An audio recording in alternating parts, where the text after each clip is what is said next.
As the decentralization or the working from home environment increases and continues to grow, the potential for the loss of expensive organizational assets and exposure of organizational data increases.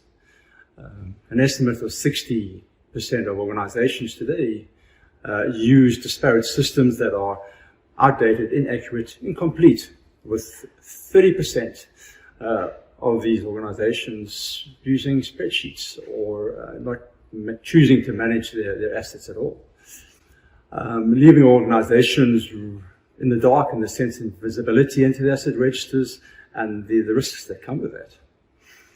A report was published by the Fumon Institute, which was sponsored by Intel, called the $1 Million Laptop Loss Problem.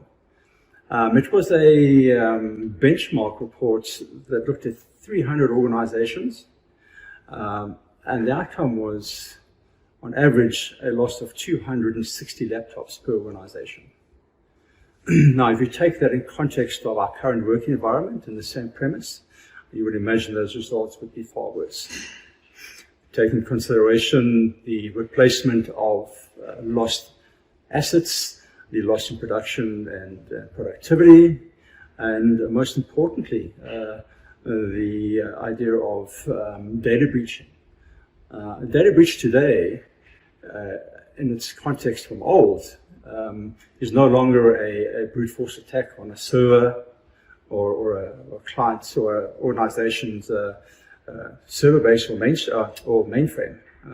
Today, people are infiltrating business via skimmed user credentials, having access to an organization's environment via a user's credentials.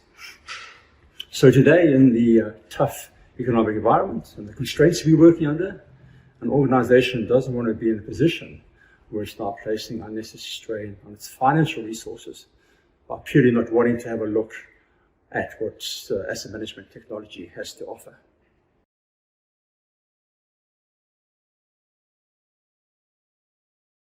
So the principles of asset management haven't changed.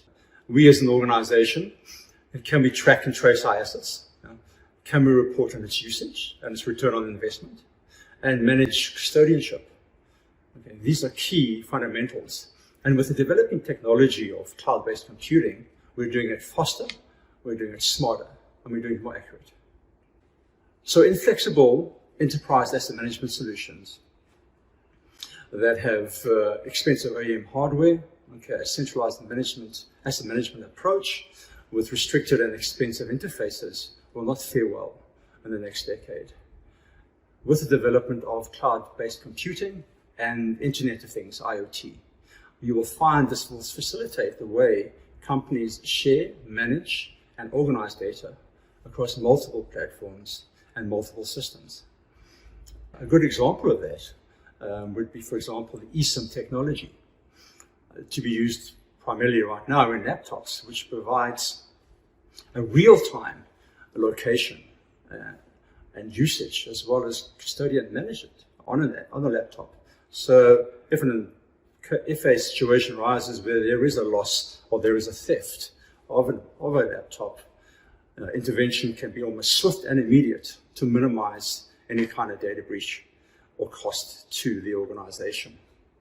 When an organization decides to adopt an asset management technology, the first question asked is the scalability. Can the solution be flexible enough to provide support and implement the controls required within the organization to limit the various risks of movement, of tracking, of data breaching?